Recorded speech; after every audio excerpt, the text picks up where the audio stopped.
Vamos a hacer una primera lectura en la primera carta del apóstol Juan, en el capítulo 4, para comenzar a leer en el versículo 7.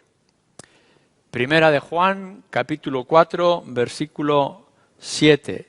Y vamos a hacer una segunda lectura para unirnos a nuestra serie que estamos viendo en el capítulo 8, para poder ver los dos últimos versículos. Primera de Corintios, capítulo 8, versículos 11, 12 y 13. Versículo 11. Y por el conocimiento tuyo se perderá el hermano débil por quien Cristo murió. De esta manera, pues, pecando contra los hermanos e hiriendo su débil conciencia, contra Cristo pecáis. Por lo cual, si la comida le es a mi hermano ocasión de caer, no comeré carne jamás para no poner tropiezo a mi hermano. Pablo ha estado tratando un asunto que surge por una pregunta quizá que la misma Iglesia había hecho y también ciertamente por la preocupación que Pablo tiene sobre este asunto, de si poder participar en lo que se supone que era para la idolatría o que venía de la idolatría. Y de ahí nos surge a nosotros un principio que tiene que ver o tiene que ser aplicado a los diferentes contextos de nuestra vida cristiana. Pero tratando este asunto de si unos creyentes pueden o no pueden comer carne a los sacrificados, si podemos participar de ciertas actividades, no estamos tratando de un asunto superficial o secundario, sino que nos va a llevar a un asunto que es de suma importancia para todos y cada uno de nosotros como creyentes. No es únicamente que haya división de opiniones, sino que nos va a llevar a una situación crucial en la relación con respecto a nuestros diferentes hermanos. Lo primero que nosotros tenemos que notar o tenemos que hacer cuenta es que no solo es pecado aquello que va directamente en contra de los 10 mandamientos. Enseguida vendrá a nuestra mente la idea de que, bueno, yo no mato o yo no miento o no cometo adulterio. En todo esto seguramente muchos de nosotros tendrán que sentirse culpables, pero hay una idea de decir, bueno, pues como yo no cometo estos pecados directamente en mi vida, por tanto, me puedo sentir limpio o aceptable delante de Dios. Nadie puede escapar de los 10 mandamientos, ni siquiera en ese decálogo de las 10 palabras.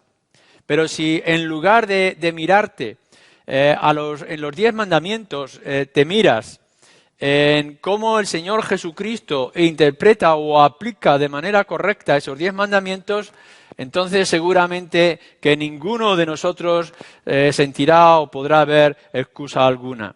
Cuando nos dice la ley no matarás, el Señor Jesús en el Evangelio, las bienaventuranzas, en el capítulo 5, nos muestra claramente que no es solamente clavarle la daga a alguien para quitarle la vida, sino que cuando levantas una palabra en contra de tu hermano o de un insulto, entonces ya eres culpable de este mandato.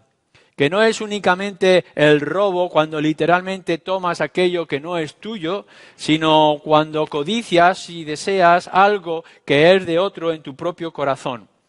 No es únicamente de poder adulterar de manera física o ser infiel en una relación matrimonial, sino que si tienes esos deseos en tu corazón, ya eres culpable de ese mandamiento. Que la idolatría no es únicamente el tener ídolos paganos delante de ti, sino aquellos ídolos que puedas tener en tu propio corazón. Y ante esto, ¿quién puede librarse? Y bien nos enseña la palabra que hacerte culpable de uno de estos mandamientos e incluso en la manera que lo puede estar enseñando nuestro Señor Jesucristo, te hace culpable de toda la ley. pero debemos de ir un poquito más allá todavía. No es únicamente el de cometer este pecado o de poder ver los pecados en nuestro corazón, nuestros deseos, en nuestros ojos, etcétera, sino que también podemos señalar que es pecado aquello que está en la actitud y en las motivaciones, que es lo que Pablo está tratando aquí en este capítulo y en estos versículos de manera concreta. No es únicamente algo que tú físicamente estés haciendo, sino aquello que te está moviendo a actuar de cierta manera, sea correcto o incorrecto, como ahora vamos a mirar. Centrémonos en una idea aquí. Aun cuando tú te vayas a encerrar en una urna de cristal o te escondas en la más profunda de las cuevas o en lo más alto de las montañas, no vas a poder escapar de ti mismo. Es decir, que este deseo o estos anhelos que tienes en tu corazón te van a acompañar allá donde tú vayas y donde tú te encuentres. Pablo, en su carta a Tito, dice que la mente y la conciencia ya están corrompidos. La corrupción no está únicamente en los miembros o en las acciones, sino que la corrupción, el daño, el principio por el cual, o la base por la cual van a venir los males, el pecado, ya está en la mente y está en la conciencia y en el corazón.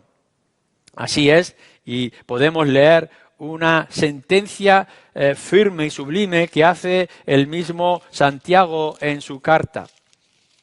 Cuando leéis en la carta de Santiago, en el capítulo 4, versículo 17, dice así, y es muy importante que tengamos todo en cuenta estas palabras. Versículo 17, y el que sabe hacer lo bueno y no lo hace, le es pecado.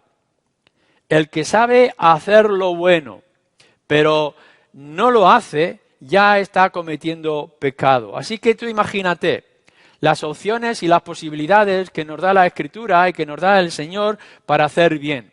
Y la capacidad que tenemos nosotros como creyentes para poder hacer este bien. Bueno, pues si no haces este bien sabiendo y pudiendo hacerlo, esto te hace culpable y te hace pecador. Pablo añade en su propia carta a los romanos, en el capítulo 14, una idea muy similar. Todo aquello que no proviene de fe es pecado. Es decir, que todo aquello que tú podrías hacer por tu confianza puesta en el Señor Jesucristo, en la posibilidad de relación que tienes con Dios por medio de tu fe, y sabiendo que vienen ideas o vienen conceptos o hechos a través de esta fe y no actúa, todo aquello que está fuera de esa fe es pecado. Teniendo esto en mente, entonces, que no solamente los 10 mandamientos, sino la aplicación extensa de los 10 mandamientos, y que además es la actitud y las motivaciones que nos mueven a actuar de una manera u otra, nos hacen culpables y nos hacen traer pecado, tu relación con hermanos no es solamente un asunto de sensibilidades o de diferencias de opinión o de maneras de ver o de actuar en diferentes circunstancias, sino que tu tensión creada entre tus hermanos o con tus hermanos con respecto a ciertos asuntos te hace a ti o te puede hacer culpable. Fijaros lo que ya veíamos en otra ocasión y que tenemos que repetir en esta otra vez. Las terribles consecuencias de una bendición sobre tu vida y tu vida cristiana mal usadas pueden hacerte culpable de pecado. Que el Señor te puede haber dado y seguramente te ha dado multitud de bendiciones. que puedes saber lo bueno que es para tu alma el conocimiento, como nos dice al principio del capítulo, el poder conocer el Evangelio, el poder saber acerca de la grandeza de nuestro Señor Jesucristo y de su obra, de la presencia y el poder del Espíritu. Todo eso es una información extraordinaria. Pero esa información que tienes de las Escrituras, de la doctrina, con respecto a Dios o respecto al Evangelio, mal utilizadas, te puede hacer culpable. Y que también añade que la libertad que nosotros hemos adquirido, o los derechos que hemos adquirido como creyentes, también nos dice en este capítulo, mal usados, nos pueden hacer culpables, nos pueden hacer sentir o saber que somos pecadores. El conocimiento es una gran bendición. El ánimo que tenemos que darnos los unos a los otros para investigar y saber más acerca del Evangelio, de la esperanza del pueblo de Dios, de nuestra relación con Dios a través del Señor Jesucristo. Y los derechos y la libertad y las posibilidades, todo lo puedo en Cristo que me fortalece, dice Pablo también. Esto es una gran bendición para nuestras vidas. No estamos sujetos a Satanás, no estamos sujetos a dominio alguno, sino que somos libres en Cristo. En todo caso, siervos suyos para su gloria y nuestro bien. Pero estos beneficios, estos regalos de parte de Dios, mal usados, nos hacen culpables, nos hacen pecadores. ¿Cómo es esto? Bueno, pues entonces vamos a hacerlo tal como lo está diciendo el apóstol Pablo. Fijaros bien cómo dice, de la manera que pues pecando contra los hermanos e hiriendo su débil conciencia, versículo 12, contra Cristo pecáis. El hecho de poder actuar de una manera equivocada o agresiva o violenta verbalmente o en actitudes, con arrogancia con respecto a nuestros hermanos, nos hace pecar contra el hermano. Pero para que no quede ninguna duda de esta idea, de lo que nos va a decir, fijaros bien, versículo 11, y por el conocimiento tuyo se perderá el hermano débil por quien Cristo murió. A la hora de tratar nuestra relación con el hermano o con la hermana, en cómo nosotros debemos de actuar en nuestra relación de cuerpo, en esta comunión que deberemos de tener los unos con los otros, siempre tienes que mirar a tu hermano como aquel por el cual Cristo murió en la cruz. Lo primero que tienes que ver y que tienes que saber es que tu hermano ha sido la causa por la cual nuestro Señor Jesucristo ha tenido que venir a este mundo. Y fijaros bien, Cristo no ha venido para la gente buena o para la gente perfecta o para aquellos que han cumplido una serie de requisitos o que de alguna manera pueden pensar que lo merecían. No ha venido para los que han ganado por sus méritos algún tipo de beneficio o derecho con respecto a Cristo. El Evangelio nos dice que Cristo vino a salvar a los pecadores, que no vino a buscar a los sanos, sino a los enfermos, que ha dado su vida en rescate por aquellos que eran enemigos de Dios y eran esclavos del diablo. Por tanto, no había ningún mérito ni ninguna posibilidad. Si Él ha sido capaz, nuestro Señor Jesucristo, de morir en una cruz por hombres y mujeres como esos, es decir, como tú y como yo, nosotros deberíamos de mirar y de tener a nuestros hermanos con esa misma consideración. La misericordia que el Señor Jesucristo ha mostrado para con ellos es la misericordia que nosotros tenemos que mostrar para con estos también. Debes amarle de la misma manera que Cristo les amó y debes de actuar de la misma manera con la que Cristo actuó. Nuestro Señor Jesucristo tenía todos los derechos. Él tenía su propia gloria y majestad. No hay mancha alguna en su ser, de principio a fin. En ninguna manera Él debería de haber muerto, Él no tenía ninguna culpa delante del Padre. Pero igual que nos dice Pablo en Filipenses, que él dejó toda su gloria y toda su majestad para hacerse siervo hasta la muerte y muerte de cruz. El que no tenía pecado se hizo pecado por todos nosotros, para tener que morir en una cruz a causa de nuestros propios pecados y, por supuesto, no de los suyos. Si él ha sido de esta manera el sacrificio para nosotros, cuánto más nosotros tendríamos que mirarlo de esa forma. Si él ha actuado sacrificialmente, nosotros tendremos que actuar también sacrificialmente. Dañar la obra del Señor Jesucristo muriendo en la cruz por pecadores es dañar lo fundamental y la causa principal de nuestro Señor Jesucristo.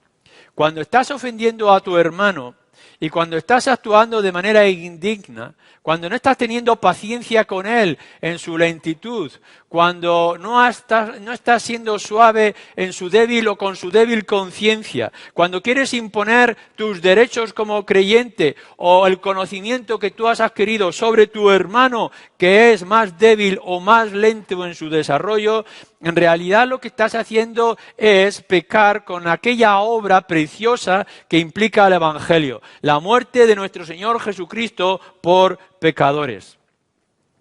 Es más, nos dice aquí que no solamente tendremos que tener siempre presente que nuestro hermano es la causa por la muerte de nuestro Señor Jesucristo, por quien Cristo murió, sino que además tu actitud está haciendo perderse a tu hermano. En este contexto que tenemos en estos versículos no se refiere a perder la salvación, puesto que como es obra del Señor Jesucristo, el Señor Jesús ha asegurado de manera definitiva nuestra salvación. Aquellos por los cuales pueden decir en este día que el Señor Jesucristo murió por sus pecados, no tienen que tener ninguna duda de que están seguros para la eternidad. Porque nada ni nadie, por alto, profundo o por poderoso que se pueda presentar, nos puede apartar del amor de Dios que es en el Señor Jesucristo. Nadie los apartará o los quitará de mi mano, dice el Señor Jesús. Entonces, la salvación no se pierde.